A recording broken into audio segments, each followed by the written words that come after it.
Bonjour à tous, je suis ravie de vous accueillir ce matin pour un nouveau regard croisé sur l'alimentation. Donc vous savez tous que l'alimentation fait partie des secteurs à forte émission de gaz à effet de serre, responsables du réchauffement climatique.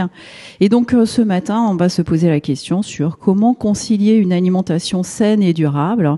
Que peut-on faire pour réduire ces émissions de gaz à effet de serre notamment et travailler avec l'environnement dans le domaine de l'alimentation. Alors ce matin, pour traiter de la question, nous accueillons Anaïs Maury qui est en ligne. Bonjour. Donc Anaïs est directrice de la communication et des affaires publiques de l'entreprise Insect, une entreprise innovante dans le domaine de l'agriculture et qui élève des insectes, plus précisément des scarabées. Et ces scarabées sont transformés en farine pour nourrir les animaux aujourd'hui, les poissons, servir d'engrais pour les végétaux. Et l'entreprise Insect travaille actuellement dans le but de créer des farines dans l'alimentation des humains, des êtres humains. Voilà. Nous accueillons aussi Dominique Battani, donc qui est directeur général adjoint de Seine-Maris, directeur du marché de Rungis. Le marché de Rungis est un marché d'intérêt national qui existe à Rungis depuis 1969. Et l'objectif d'un marché d'intérêt national, c'est de permettre à une région, à une ville, d'être satisfait en termes de besoins alimentaires et permet la rencontre entre des producteurs et des distributeurs de l'alimentation. Et nous accueillons aussi Julien Foss, directeur adjoint du département développement durable et numérique de France Stratégie, qui est co-auteur d'un certain nombre de rapports, et notamment le rapport qui avait été demandé par l'Assemblée nationale qui s'appelle « Pour une alimentation saine et durable, analyse des politiques de l'alimentation en France » et un dernier rapport qui est sorti cette année sur soutenabilité, orchestrer et planifier l'action publique. Donc notamment... voilà. Donc, pour répondre à la question sur comment concilier une alimentation saine et durable, Monsieur Foss, est-ce que vous pouvez nous faire un petit bilan rapide de la situation de l'alimentation en France aujourd'hui ? Alors, d'abord, merci de cette invitation. On a publié effectivement, il y a un peu plus d'1 an maintenant, une évaluation des politiques liées à l'alimentation et à l'agriculture, avec donc une analyse qui date un peu, le contexte géopolitique a quand même été bouleversé depuis cette époque, et les constats qu'on a posés ont un peu évolué, mais les grandes tendances sont toujours là. Alors, ce qu'on a essayé de faire, c'est d'analyser vraiment notre système alimentaire dans sa globalité, pas simplement regarder l'alimentation, mais vraiment faire le lien avec la production agricole, parce que sinon ça a plus beaucoup de sens, tant d'un point de vue économique, social qu'environnemental.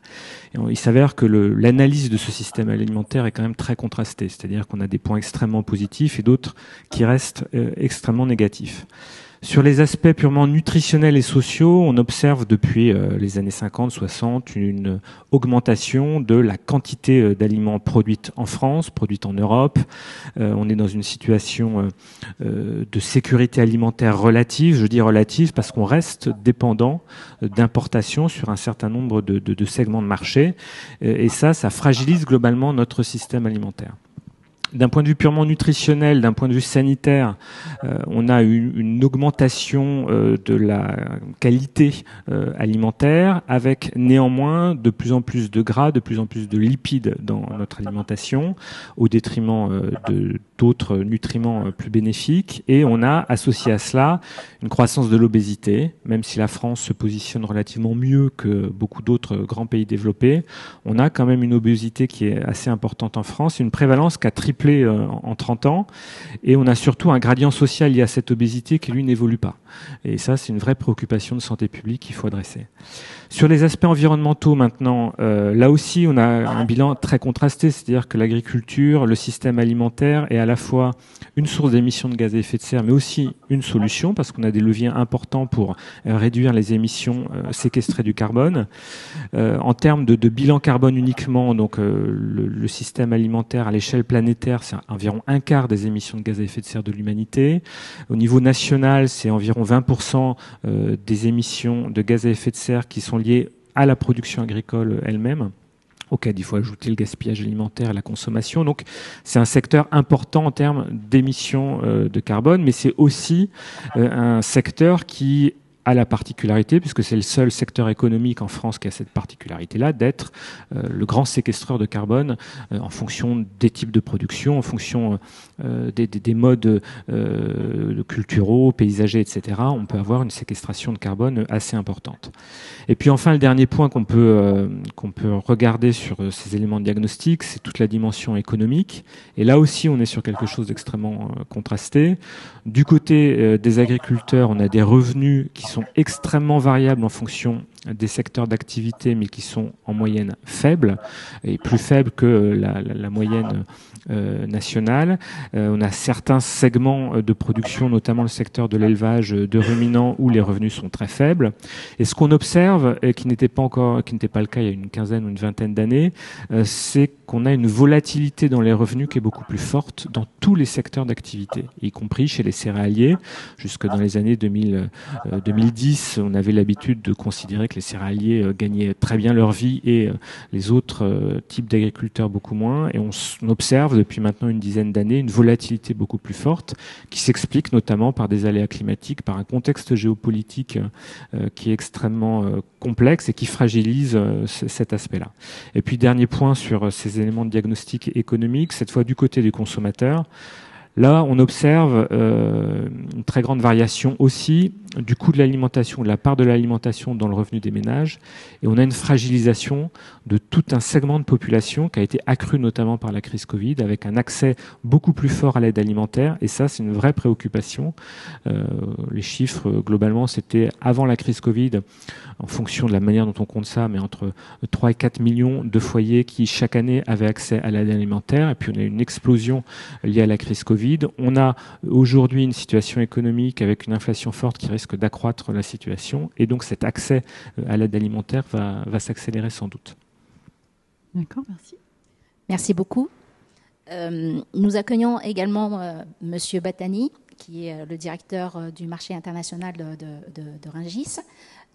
Comment un marché tel que Rungis peut répondre aux besoins d'une région et même d'un pays par rapport à l'alimentation ? Oui, je vous remercie moi aussi de m'avoir permis de participer à cette tribune et avoir ce regard croisé qui me paraît très intéressant sur l'alimentaire à une période en plus où nous vivons effectivement une mini-révolution liée à la fois à la crise et à la fois à la situation internationale. Alors juste un petit peu d'histoire parce que c'est important pour expliquer le rôle d'un marché comme Rungis et des autres marchés d'intérêt nationaux. En fait, c'est une structuration de la chaîne alimentaire française. Hein. C'est l'idée des marchés d'intérêt nationaux est venue en 59 du gouvernement général de Gaulle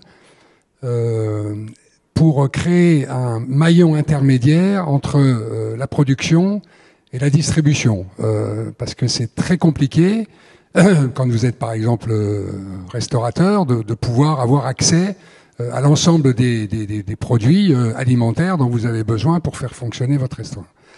Donc c'est un principe de massification qui permet effectivement à juste prix, puisqu'il y a une négociation entre le grossiste et l'amont, la production, pour essayer effectivement de rémunérer le producteur au juste prix. Et ensuite, il y a toute une logistique amont de collecte qui permet d'amener sur une plateforme, qui est la plateforme du marché d'intérêt national, l'ensemble des produits alimentaires, alors exclusivement en produits frais, on ne fait pas d'autres produits que des produits frais, pour permettre effectivement à la distribution, que ce soit les restaurateurs, les commerces de proximité, les marchés de plein vent, et même pour une part la grande distribution, de venir pouvoir se servir dans une qualité et une diversité incomparables, puisque on a 30 000 références de produits sur le marché de Rungis, et on vend chaque année 3 millions de tonnes de produits frais qui transitent sur Rungis, avec en gros 18 millions de consommateurs, 12 millions sur Paris et l'Île-de-France, et 6 millions en national et en international, puisqu'on exporte aussi un certain nombre de produits et on en importe aussi. Donc, dans la structuration de la chaîne alimentaire, le maillon du marché de gros est un maillon qui est devenu incontournable et la crise qu'on a vécue ces dernières années, la crise du Covid, a démontré, encore une fois, la pertinence de ce modèle qui a permis effectivement de maintenir une alimentation saine et durable, qui permet aussi de favoriser ce qu'on appelle les circuits courts. Alors les circuits courts, ils sont pas seulement géographiques, hein, ils sont aussi dans le nombre d'intermédiaires. Donc les marchés de gros favorisent effectivement le circuit court puisque ça réduit le nombre d'intermédiaires entre le producteur et le consommateur. Et tout ça encore une fois, dans une qualité et une diversité qui est contrôlée puisque l'ensemble des marchés d'intérêt nationaux ont bien sûr une responsabilité alimentaire, une responsabilité qui est effectivement contrôlée et surveillée par tous les organismes publics, que ce soit la DDPP, la DGCCRF et tout, qui contrôlent donc les produits, qui contrôlent les transactions sur les marchés. Ce qui fait, si vous voulez, que le maillage qui est territorial, qui est fait par les marchés de gros, puisqu'on a en gros en France une vingtaine de marchés dans les grandes capitales locales. Pour la petite histoire, je suis aussi président du grand marché de Toulouse Occitanie, on pourra y revenir. Voilà, donc c'est cette structuration de la chaîne alimentaire qui donne au marché de gros le rôle, je pense, essentiel, encore une fois, dans l'alimentation et dans la distribution de produits frais, avec un rapport production-distribution à la fois lié à la diversité et à la qualité. Je rappelle que les marchés de gros aussi ont une commercialisation de gré à gré, c'est-à-dire qu'il y a une négociation qui se fait entre le vendeur et l'acheteur, ce qui permet effectivement d'avoir une régulation des prix, puisque tous les grossistes sont en concurrence. Hein. Je prends l'exemple des fruits et légumes, par exemple, à Rungis, vous avez 140 opérateurs de fruits et légumes. Vous imaginez bien que quand un détaillant veut effectivement faire son marché, il peut mettre en concurrence l'ensemble des 140 opérateurs. Alors, ils font pas tous les produits, mais il y a effectivement une régulation qui se fait aussi par la diversité et par le nombre. Voilà, donc Rungis, qui a été effectivement historiquement issu bien sûr des Halles de Paris, s'est installé à Rungis en 1969 avec l'ensemble des produits de la gamme alimentaire, hein, de la marée aux fleurs coupées, en passant par les produits carnés, les produits laitiers, les fruits et légumes. Et c'est devenu effectivement le premier marché mondial de produits frais. Et c'est un modèle qui s'exporte aussi à l'international. On aura peut-être l'occasion d'en parler. Parce que ça démontre effectivement, cette exportation démontre la pertinence du modèle, puisqu'en fait les pays vers lesquels on se tourne, ou qui se tournent vers nous et qui nous demandent effectivement cette compétence, sont les pays qui sont au même niveau d'évolution de construction de leur chaîne alimentaire qu'était la France au sortir de la Seconde Guerre mondiale, au début des 30 Glorieuses. Voilà. Merci beaucoup. Anaïs, vous représentez ici l'entreprise Insect, une entreprise innovante. Alors je vous laisse un petit peu parler de cette entreprise et nous expliquer comment une entreprise telle qu'un Insect peut répondre aux besoins alimentaires d'un pays et notamment avec une population croissante. Oui, bonjour à tous. Désolée de ne pas pouvoir être sur le plateau aujourd'hui. Donc Insect, c'est une entreprise française qui a été créée il y a 11 ans. On est en fait, depuis 11 ans, du coup, on travaille sur comment on pourrait avoir le plus gros impact sur nos environnements, tout en gardant l'objectif d'une alimentation saine et d'une alimentation durable. Et du coup, nos 4 cofondateurs, quand ils ont décidé de fonder Insect, ils ont réfléchi sur comment l'insecte, finalement, qui est à la base de la chaîne alimentaire, puisque les insectes sont mangés par les oiseaux, les cochons sauvages. Cet insecte, on pouvait le remettre à la base de la chaîne alimentaire et en faire un produit durable et qualitatif. Il y a eu à peu près 5-6 ans de R&D. Donc, quel était l'insecte qu'on allait élever, puisqu'on en a un seul, c'est un petit scarabée qui s'appelle le scarabée molitor. Ensuite, on est passé aux chaînes d'industrialisation. Donc, on a un premier pilote qu'on a construit, une première ferme verticale qu'on a construite à Dole, dans le Jura.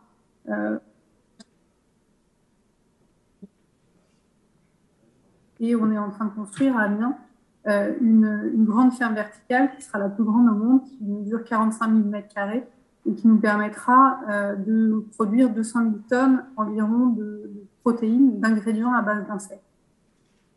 En fait, l'idée dès le départ, alors, on évolue au fur mais l'idée de départ, c'était de se dire que la protéine d'insecte ou l'huile d'insecte, puisqu'on a ces deux ingrédients, pouvait être une alternative à certains aliments qu'on va mettre dans l'alimentation des animaux de compagnie, des poissons d'élevage par exemple. Il faut savoir qu'aujourd'hui, il y a un bateau sur 4 de pêche dans le monde qui pêche pour nourrir les poissons d'élevage. Donc c'est-à-dire qu'on a des gros bateaux avec des tout petits filets qui vont pêcher des tout petits anchois minuscules pour les donner à des poissons d'élevage.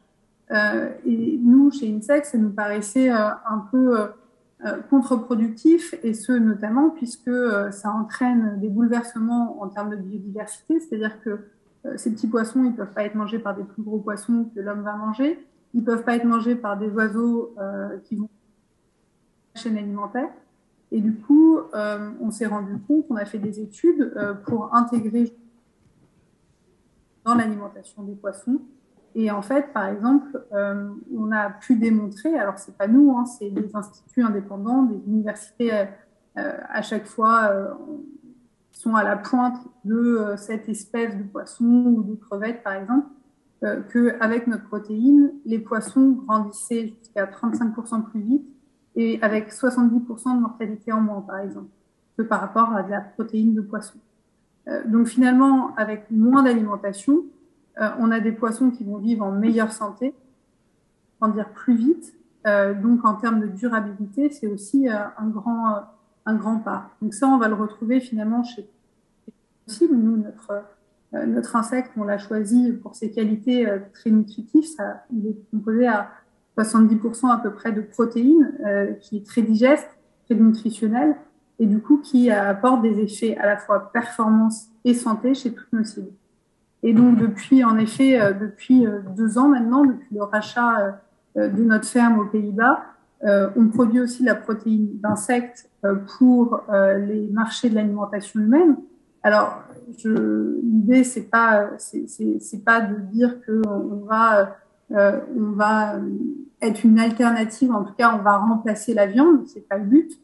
L'idée c'est de se dire que finalement il pourrait y avoir une alternative qui serait dans ce cas la protéine d'insecte.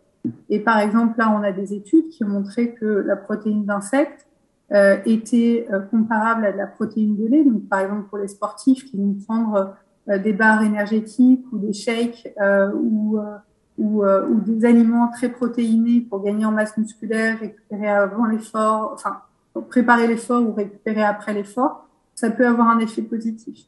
On s'est aussi rendu compte que notre protéine, elle permettait de baisser le cholestérol chez les gens, chez les souris, mais là on est en train de tester chez des personnes de plus de 60%. Donc finalement, en élevant nos insectes dans ces grandes fermes verticales qui nous permettent de prendre sur moins d'espace, on va produire un ingrédient qui est nutritionnellement correct et très bon, qui a du goût, qu'on peut rajouter finalement assez facilement dans n'importe quelle préparation. Donc aujourd'hui, on a ces barres vitaminées pour les humains, mais on a aussi des burgers, par exemple, qui sont faits et qui sont vendus en Allemagne, en Autriche, au UK. Et aussi qui sont durables, puisque l'impact, c'est vraiment la base de notre entreprise.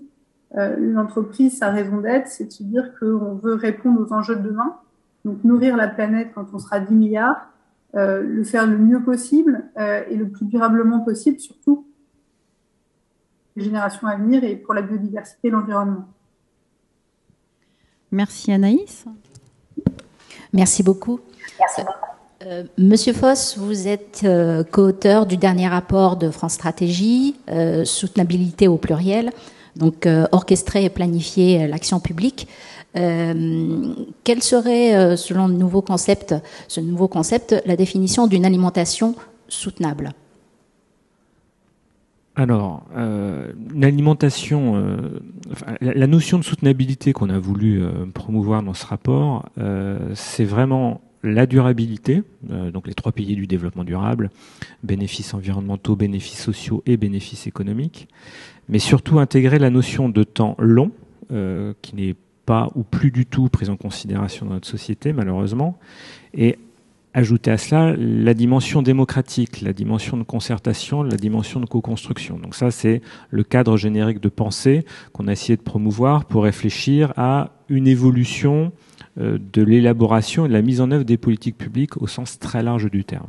Si on applique ça au système alimentaire, ça implique d'avoir une véritable planification de transition du système alimentaire dans son ensemble pour accompagner et anticiper au mieux ce qui est déjà d'ores et déjà très présent, et le secteur agricole est vraiment confronté sur le terrain en premier lieu aux effets à la fois du réchauffement climatique et de l'effondrement de la biodiversité, mais d'anticiper au mieux toutes ces transitions qui vont s'accélérer, tous ces aléas qui vont s'accélérer, et l'été qu'on vient de passer n'est malheureusement que le premier été de succession de canicules et de sécheresses qui risque de se répéter dans les années à venir, et ça fait à peu près 30 ans que le GIEC le dit, et ça fait malheureusement 30 ans qu'on retarde un certain nombre de décisions. Donc comment on accompagne tout ça, comment surtout on construit au maximum, comment on crée un cadre délibératif pour que l'ensemble des acteurs, l'ensemble des consommateurs, l'ensemble des citoyens adhèrent au mieux à cette transition qui s'impose de toute manière à nous.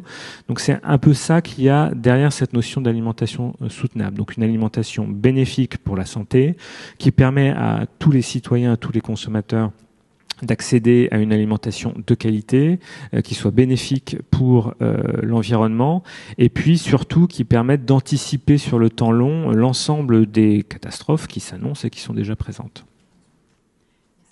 Alors justement, donc l'entreprise Insect est une entreprise qui cherche à innover de ce point de vue-là. Et je vais un petit peu modifier la question. On avait une question sur l'impact écologique de l'entreprise Insect, mais est-ce que l'entreprise Insect a fait des études sur les effets qui pouvaient être négatifs, alors notamment de l'élevage vertical d'insectes, donc c'est un élevage dans des grands hangars, hein, et aussi les effets négatifs à long terme sur l'alimentation de ce type-là. Anaïs ? Alors, sur l'impact écologique, oui, on mesure, bien sûr, on a des analyses de cycle de vie qui sont faites sur tous nos produits, qui montrent notamment que le fait qu'on existe et que notre ferme d'Amiens existe, crée une chaîne de valeur négative en termes de CO2. Ça ne veut pas dire qu'on n'émet pas de carbone, on émet du carbone, mais pas carbone négatif, on ne tombe pas dans ce greenwashing-là, parce que toute activité de l'homme impacte et crée du CO2. Par contre, on émet et on séquestre et on évite plus de CO2 sur toute la chaîne de valeur que ce qu'on va en émettre. Donc, c'est plutôt vertueux d'un point de vue environnemental. Pour répondre à votre question, finalement, les insectes dans des conditions qui se rapprochent le plus de leurs conditions naturelles. C'est-à-dire que aujourd'hui, on a un scarabée, donc un petit scarabée qui fait 1 centimètre, qui est un insecte qui est grégaire, donc qui vit ensemble, qui ne vole pas.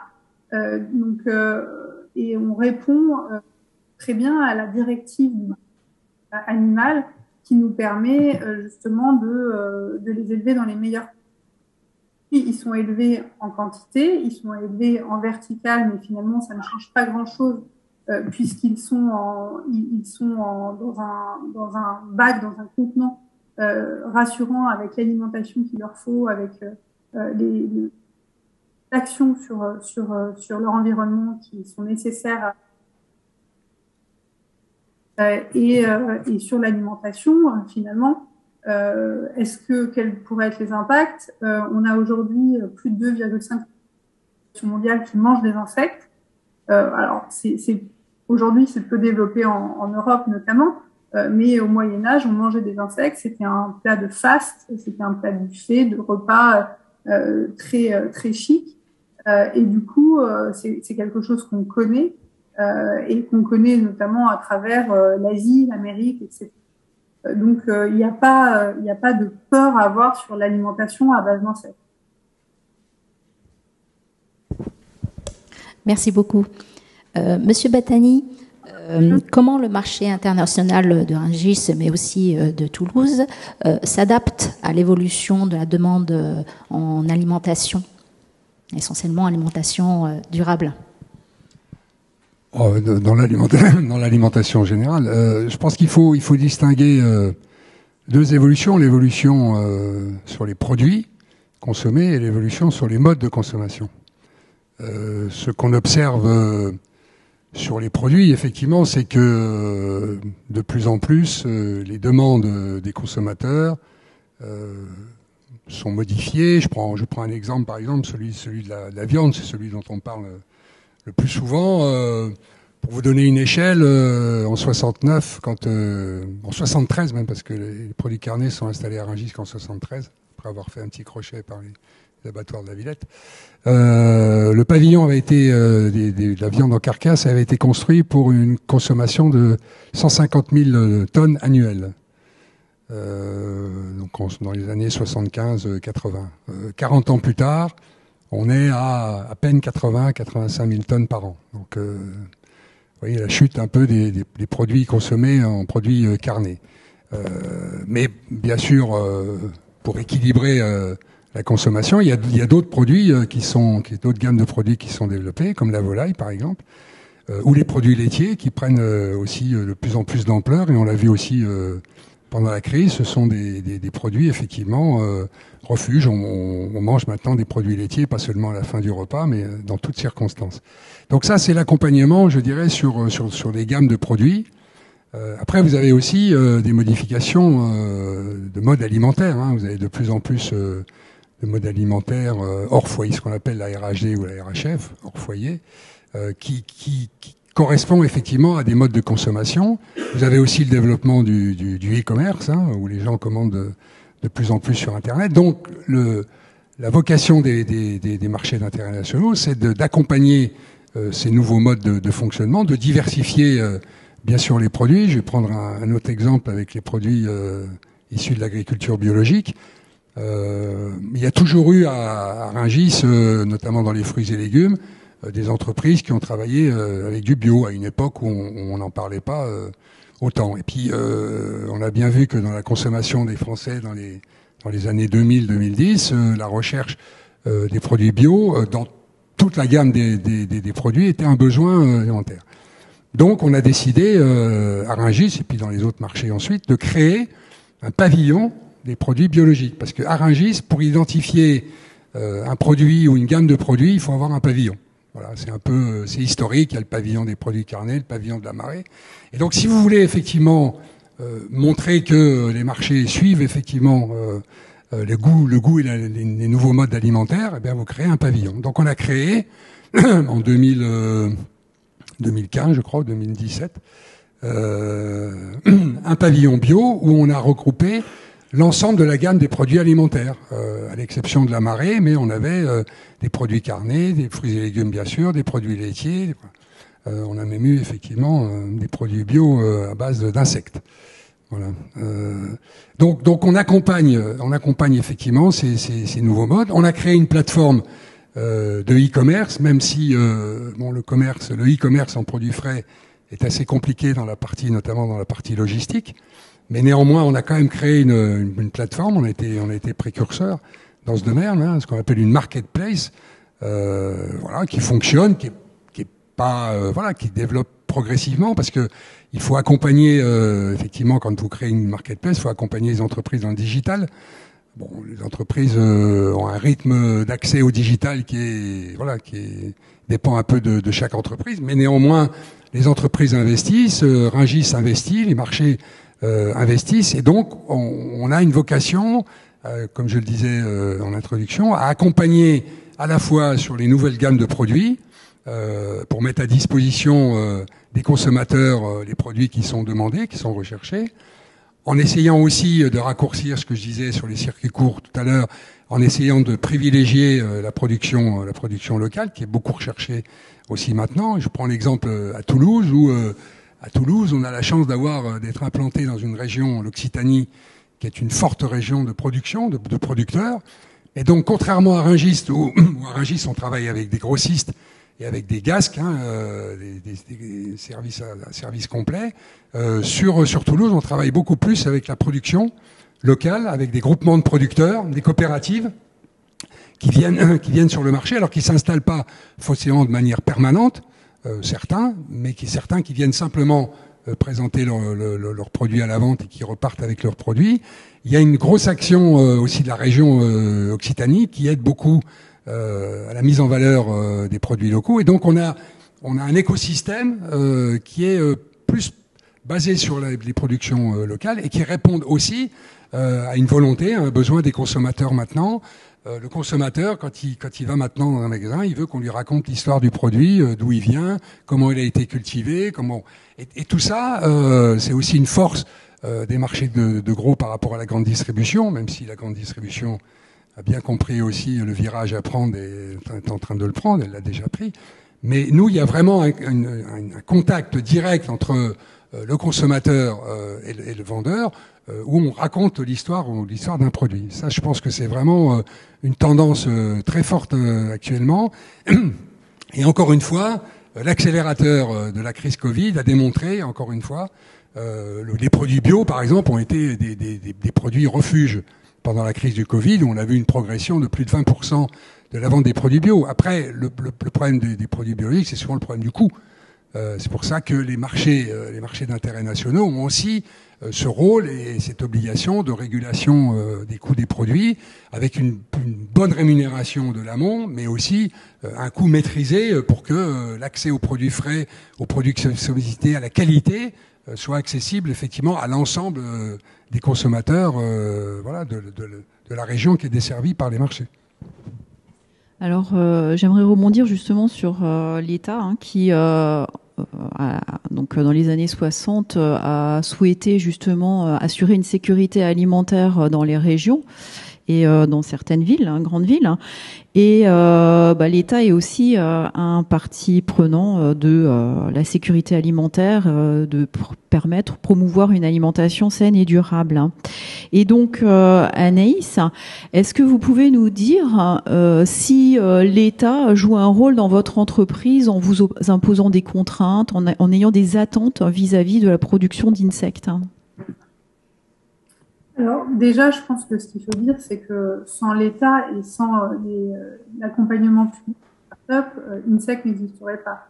Insect est française parce qu'on a une recherche assez exceptionnelle avec des instituts exceptionnels, mais Insect est français aussi parce qu'on a eu cette aide à l'innovation dès le début, que ce soit par le gouvernement, que ce soit par la BPI ou que la Banque publique d'investissement, que ce soit par les régions dans lesquelles on s'est implanté. Donc ça, c'est déjà quelque chose de très important. Insect, c'est vraiment le résultat aujourd'hui d'un projet commun public. Mais l'innovation a été permise grâce à l'aide publique. Sur la réglementation, c'est plus compliqué dans le sens où finalement, quand on a créé Insect il y a 10 ans, l'insecte était nulle part puisque l'insecte n'était pas considéré comme un aliment. Du coup, on a dû travailler avec l'Union européenne puisque l'alimentation fait partie de la réglementation européenne. On est sous une réglementation qui s'appelle pour les nouveaux aliments. Et donc, on a travaillé à l'acceptation de nos produits dans les différents marchés. Donc en 2017, on a ouvert le marché de l'aquaculture, donc des poissons d'élevage, et en 2020, celui de l'alimentation humaine, avec des premiers accords qui ont été attribués à certains ingrédients à base à l'alimentation pour les volailles et les porcs. Ce qui est important de dire, c'est que pour tous ceux qui ont peur de ce qui s'est passé sur la farine animale et sur cette crise de la viande folle, c'est que l'insecte ne peut être aujourd'hui donné, et c'est le but, et on n'ira jamais plus loin, qu'à des animaux qui les mangent de façon naturelle. C'est-à-dire que aujourd'hui, les poissons, naturellement, un saumon sauvage, il va manger jusqu'à 70% d'insectes. Un cochon sauvage, il va manger des insectes. Une poule, un oiseau, il va manger des insectes. un chat sauvage, il va aussi manger des insectes. Donc finalement, on ne fait que réguler quelque chose qui travaille avec les équipes vétérinaires, avec la DGAL, avec sur ces sujets-là, et on les sensibilise et justement on travaille main dans la main pour trouver les meilleures solutions. Je rebondis juste, Julien, vous connaissez l'entreprise Insect, je crois. Oui, parce que dans deux vies professionnelles antérieures, je me suis occupé d'innovation et j'avais vu passer le dossier Insect à une époque où un dossier avait été déposé à l'Agence nationale de la recherche, et puis je me suis un peu occupé de Novel Food ensuite à la DGAL, et donc effectivement, Insect fait partie des entreprises qui ont eu à passer pas mal de caps et pour lesquels différents instruments quand même étaient mis en place, à la fois du côté de la réglementation et puis du côté de l'aide à l'innovation pour soutenir le développement de cette entreprise. Merci beaucoup. Moi, j'aurais une question pour Madame Maury concernant l'insecte. Le choix de ce scarabée s'est défini au cours des recherches et développements. Est-ce qu'il y a d'autres options sur d'autres insectes pour le moment? Alors aujourd'hui, il y a d'autres insectes qui sont élevés. Il y a la Black Soldier Fly. Mais en fait, comparer des insectes entre eux, c'est comme comparer deux mammifères entre eux, en fait. C'est comme comparer un éléphant et une souris. Enfin, ça n'a pas les mêmes qualités. On ne les utilise pas pour la même raison, par exemple. Donc, nous, on a choisi la solution finalement de ce scarabée qui a un cycle de vie plus long que les autres insectes, mais par contre, qui a des qualités nutritives et de santé beaucoup plus fortes. Du coup, pour comparer, par exemple, l'insecte, le scarabée, il est composé à 70% de protéines, tandis que la mouche est entre 40 et 50%. Donc finalement, on n'est pas sur les mêmes marchés. Il y a d'autres insectes qui peuvent être élevés et qui vont répondre à des besoins différents. Et notamment, on partage des clients communs qui vont mettre, par exemple, dans l'alimentation du poisson, de la mouche comme une protéine alternative qui est aussi durable, et pour les effets santé et les effets nutrition, croissance, etc., ils vont mettre aussi de la farine de scarabée. Donc oui, pour vous répondre, nous on a fait ce choix-là et on élèvera en tout cas dans les prochaines années que cet insecte-là, puisqu'on a créé nos fermes en fonction de cet insecte-là. On ne peut pas les élever de la même façon. La mouche, par exemple, elle vole. Le criquet, il a besoin de lumière, etc. Par contre, il y a d'autres insectes qui sont aujourd'hui élevés en France et à l'international. Très bien, merci beaucoup. Monsieur Battani, par rapport aux attentes environnementales du moment, on peut vous poser la question comment ceci peut imposer aux marchés tels que le marché de Rungis ou Toulouse l'évolution de cette demande. Comment un marché s'adapte à cette demande? Alors, les marchés s'adaptent. Alors, là encore, je reprends un tout petit peu d'histoire parce que les créateurs de ces marchés avaient déjà, je dirais, une vision prospective, parce que pour prendre un exemple sur Rungis, en 69, on pensait déjà au ferroviaire, puisqu'il y avait une gare ferroviaire, et il y avait même les rails qui allaient jusqu'à l'intérieur des pavillons, et les livraisons notamment de fruits et légumes en venant de la fameuse plateforme de Perpignan, avec le fameux Perpignan-Rungis, dont on a réussi à obtenir la réouverture. Voilà. Donc c'est dans l'ADN de Rungis, c'est dans l'ADN des marchés. Alors évidemment, l'accélération et l'évolution de la responsabilité sociétale et environnementale a permis d'initier à Rungis un certain nombre d'initiatives qui sont d'ores et déjà, je dirais, opérationnelles, comme par exemple tout ce qui est énergie, l'électrique, l'hydrogène. On a une station d'hydrogène, on a des bornes électriques. On travaille maintenant sur le photovoltaïque pour permettre d'utiliser les toitures des pavillons pour ceux qui le peuvent, qui le supportent, pour pouvoir faire du photovoltaïque. Le fret ferroviaire, parce qu'effectivement 90% des denrées arrivent bien sûr par voie routière. Hein. Donc on reçoit à peu près 6000 poids lourds jour sur le marché de Rungis, pour vous donner un chiffre. Donc ce qu'on essaye, c'est de développer une autoroute ferroviaire qui irait de l'Espagne, en gros de Barcelone à Rotterdam, pour permettre le transit des marchandises à la fois amont et aval, parce que le problème de cette ligne Perpignan-Rungis, c'est qu'elle monte à plein, mais elle repart à vide. Et donc il y a quand même une notion de rentabilité qu'il faut garder. Donc on essaye bien sûr d'innover. On travaille aussi bien sûr sur le traitement de nos déchets, hein, en réduisant d'abord le nombre de déchets et ensuite en exploitant. Pour vous donner un exemple, par exemple, l'ensemble de nos emballages sont revalorisés puisqu'ils sont brûlés, ils sont incinérés, et avec la chaleur, on chauffe l'hiver le mine de Rungis, l'aéroport d'Orly et un certain nombre de bâtiments communaux sur les villes de Rungis et de Chevilly-Larue. On travaille aussi, bien sûr, et j'ai vu que vous aviez dans vos intervenants Monsieur Borrello de SOS, on travaille bien sûr, nous, sur Rungis avec Andes, des épiceries solidaires qui récupèrent aussi un certain nombre de produits d'invendus qui sont bien sûr tout à fait consommables, mais qui sont plus à la vente, voilà, et il les retransforme ou il les reconditionne et il les livre aux épiceries solidaires. Donc on a tout un cercle vertueux et on essaye effectivement, comme on a un modèle effectivement qu'on exporte et qui est regardé à la loupe, on essaye effectivement de répondre aux enjeux environnementaux, et on est bien sûr là aussi suivi, aidé par l'État qui, je le rappelle, est quand même actionnaire majoritaire du marché de Rungis et qui a donc un œil très vigilant sur le développement de la RSE du marché de Rungis.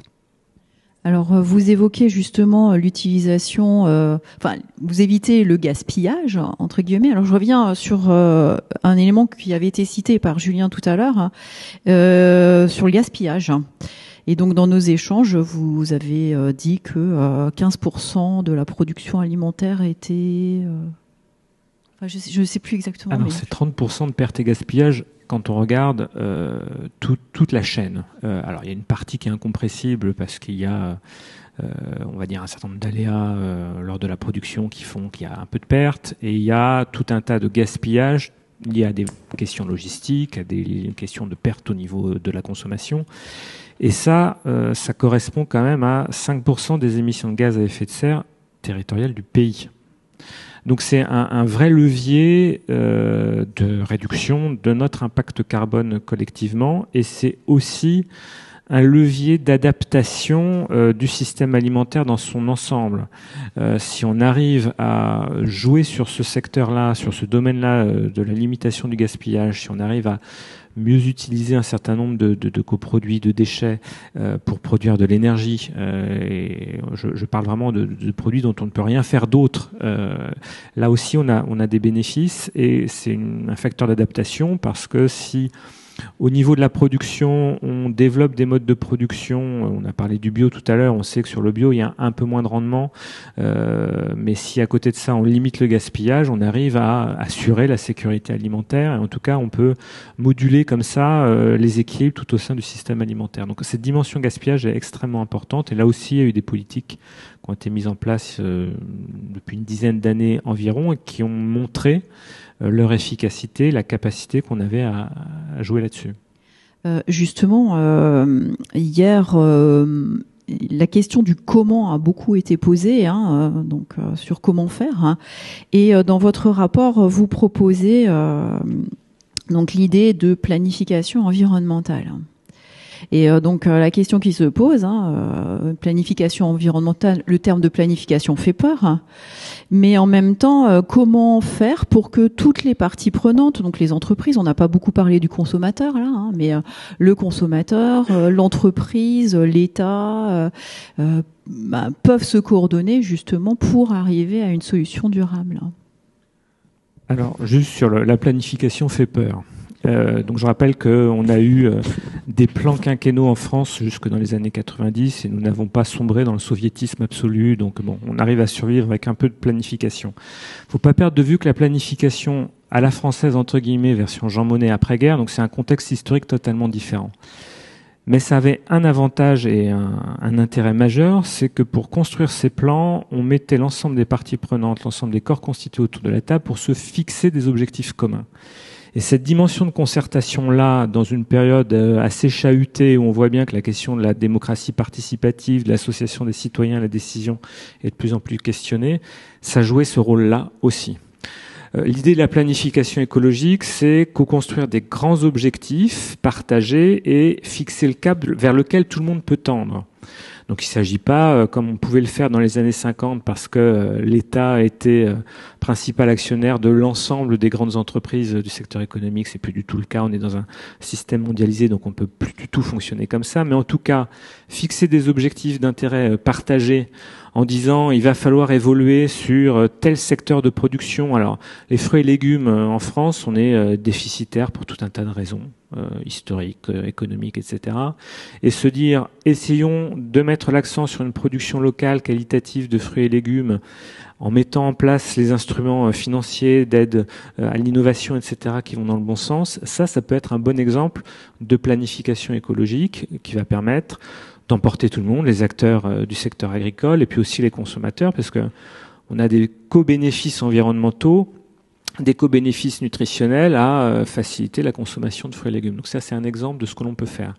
Donc la planification sur des grands objectifs partagés, c'est urgent, parce que l'urgence climatique, elle est là. On a sans doute peiné à la mettre en place sur un certain nombre de secteurs, et il faudra le faire. On le voit bien avec la crise énergétique, la sobriété qui était encore un mot tabou, un peu comme planification il y a encore 2 ou 3 ans. La sobriété va s'imposer à nous, malheureusement sans doute beaucoup plus brutalement qu'on ne l'imaginait. Et on risque, si on ne fait rien, d'avoir dans les années à venir, sur certains secteurs de production agricole, du fait d'aléas climatiques assez dramatiques, des formes de sobriété qui vont s'imposer à nous aussi. Donc il faut anticiper ça, et la planification est un bon moyen de le faire. Et est-ce que les entreprises sont prêtes à intervenir dans ces débats-là, Anaïs? Une entreprise comme Insect Alors oui, je pense qu'aujourd'hui, tous les acteurs de la société ont un rôle à jouer en termes d'anti-gaspillage, de sobriété, de planification. Aujourd'hui, on réfléchit à la sobriété énergétique, comment est-ce qu'on peut produire avec moins d'énergie. Donc nous, c'est un grand sujet. Sur ce qui est de l'anti-gaspillage dont vous parliez tout à l'heure, nous, on est en zéro déchet, c'est-à-dire que on va récupérer des coproduits agricoles dont parlait Julien tout à l'heure. Donc, les coproduits agricoles, c'est des produits agricoles, finalement, des produits qui ne sont pas utilisables en agriculture, en alimentation humaine, mais qui peuvent être utilisés en alimentation animale. Donc, on va notamment récupérer, par exemple, du son de blé ou du tourteau de colza, etc.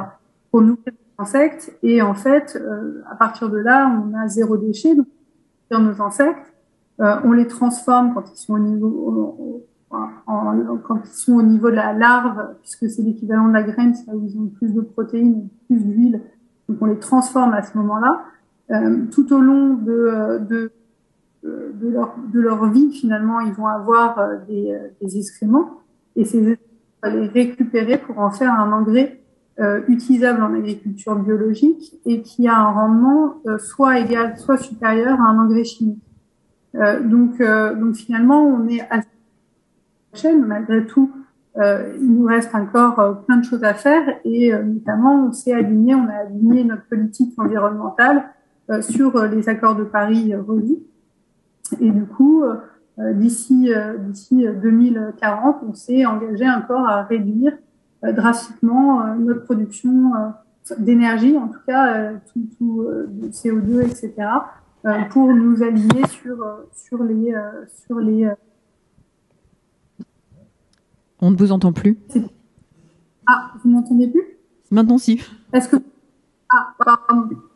Je pense qu'aujourd'hui, l'ensemble des entreprises, enfin, comme des consommateurs, sont conscients du fait qu'il va falloir changer des choses et agir de façon conjointe avec les États en France, enfin, européens ou internationaux, pour avoir un monde qui soit plus durable, parce qu'aujourd'hui on est face à un mur et on n'a pas le choix, on ne peut pas reculer, on peut avancer et avancer de la meilleure façon. Ce qui est sûr, c'est que je pense que c'est certainement plus simple pour nous, puisqu'on a 10 ans et que finalement on a été créé sur une volonté d'impact, donc de préservation de l'environnement et au cœur de notre projet. On a aujourd'hui dans le statut une clause, un article qui définit très clairement une décision qui soit écologiquement la meilleure, même si elle n'est pas économiquement la plus stratégique. Donc ça, je pense que des entreprises comme nous, il y en a. C'est plus simple pour nous de faire notre révolution écologique puisqu'on à la base une société à impact que pour d'autres. Mais je pense que tout le monde en a conscience et qu'il y a quand même pas mal d'entreprises qui sont en train de changer aujourd'hui. Merci beaucoup. Alors j'ai une question d'une collègue, donc Martine Auro, qui peut s'adresser aussi bien à Monsieur Battani qu'à Monsieur Foss. Comment va évoluer le marché de gros des aliments dans les années à venir? Donc comment comparer l'évolution du marché de la grande distribution et comparer à celle des AMAP? D'abord Monsieur Battani. Je dirais que l'avenir est radieux pour les marchés de gros. Hein. Si on arrive à prendre, je dis encore une fois, ce virage environnemental, on est parfaitement en phase avec, je dirais, à la fois les nouveaux modes de consommation et à la fois les nouvelles exigences des consommateurs. Je rappelle que ce que je vous disais tout à l'heure sur les circuits courts, sur la proximité, les marchés de gros sont tout à fait pertinents. La valorisation de la production locale et régionale, les marchés de gros sont pertinents.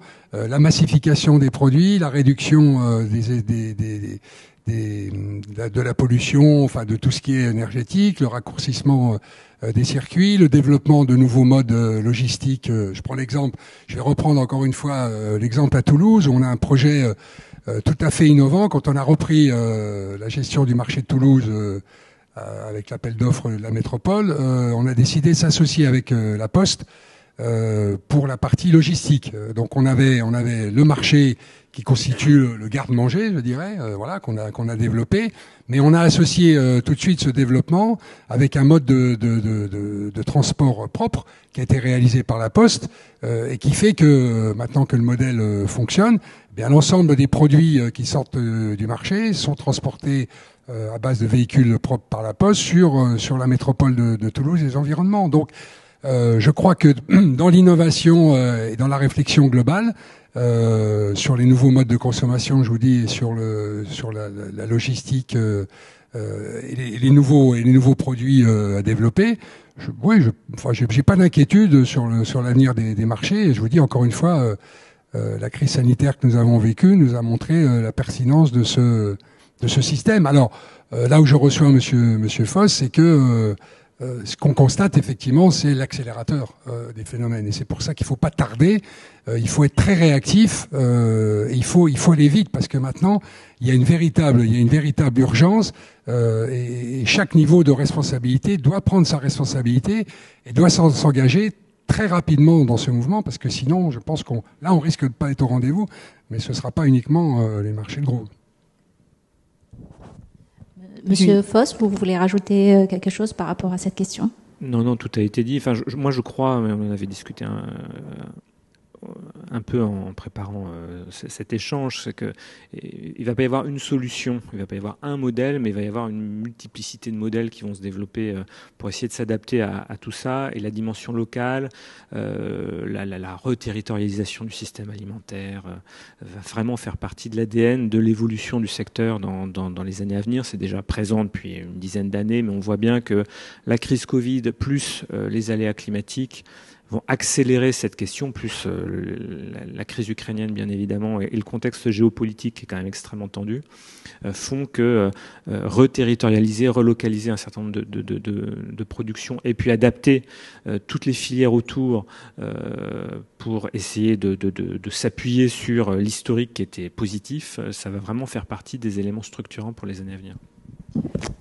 Merci beaucoup. Alors, on a peu parlé des inégalités dans l'alimentation, donc des inégalités qu'on retrouve un petit peu partout. Alors, il nous reste très peu de temps, mais pour terminer, quelle solution en fait pour réduire les inégalités, Julien ? Alors, quand on parle d'inégalité, il y a plusieurs types d'inégalités. Il y a déjà la question de la rémunération juste de l'ensemble des acteurs des filières, et ça rejoint ce que j'évoquais au tout début sur la rémunération des agriculteurs. Donc il y a eu des évolutions, les lois Egalim issues des États généraux de l'alimentation ont essayé de faire progresser les choses, mais il y a encore de la marge de manœuvre. Et puis il y a ensuite les inégalités d'accès des consommateurs, notamment des populations les plus défavorisées, à l'alimentation. Et là, il y a plein d'options possibles. On ne peut pas toujours jouer sur la baisse des coûts de production parce que ça va se faire au détriment des agriculteurs ou des acteurs des filières. Ce n'est pas soutenable pour le coup sur le temps long. On a des dispositifs qui sont envisagés. Il y a beaucoup de discussions actuellement sur la sécurité sociale de l'alimentation, la question des chèques alimentaires, différents instruments comme ça qui vont pouvoir aider les populations les plus défavorisées, et ça peut faire partie des solutions à envisager. Et puis il y a ensuite tous les autres leviers. Faut pas perdre de vue quand on parle de sobriété, on ne parle pas uniquement de climat, on parle aussi de sobriété économique, et en jouant là-dessus, on peut aussi avoir des gains bénéfiques. Alors Anaïs, il nous reste 2 minutes pour conclure. Oui, la question des inégalités est alors nous, à notre échelle, on vend des ingrédients, donc c'est vrai qu'on n'a pas un contact direct avec le consommateur. Malgré tout, on ne vous entend pas. Et là, est-ce que là ça fonctionne? Oui. Mais... Donc, excusez-moi, je reprends. Donc, ce que je disais, c'est que nous un contact direct avec le consommateur. Malgré tout, on a cette volonté, en tout cas, de produire beaucoup et de produire plus pour pouvoir répondre à la demande mondiale. Aujourd'hui, on a toute la production du site d'Amiens qui n'est pas encore en train de tourner, est déjà vendue. Et on a, ça fait 150 millions à peu près de contrats signés et on a 850 millions en négociation. L'idée d'ici 2030, donc c'est dans pas longtemps, hein, c'est dans 8 ans, c'est d'avoir une quinzaine de fermes comme ça dans le monde qui nous permettent de pouvoir proposer aux clients locaux notre protéine d'insectes et forcément à un moment les coûts vont baisser. Un autre sujet qui est important pour nous, c'est celui de l'emploi. On fait très attention et aujourd'hui on a sur Amiens notamment et on a décidé d'une politique qui est plutôt innovante, c'est-à-dire qu'on a un SMIC qui est le SMIC INSEC qui correspond au SMIC plus 35%. Aujourd'hui, on est une entreprise totalement automatisée, robotisée, ce qui nous permet d'avoir Anaïs, moins de gens. Je suis obligée de vous couper. Non, on arrive à la fin de notre regard croisé. Il n'y a pas de souci. Merci beaucoup. Je vous remercie beaucoup pour votre attention. Merci Dominique, merci Anaïs, merci Julien.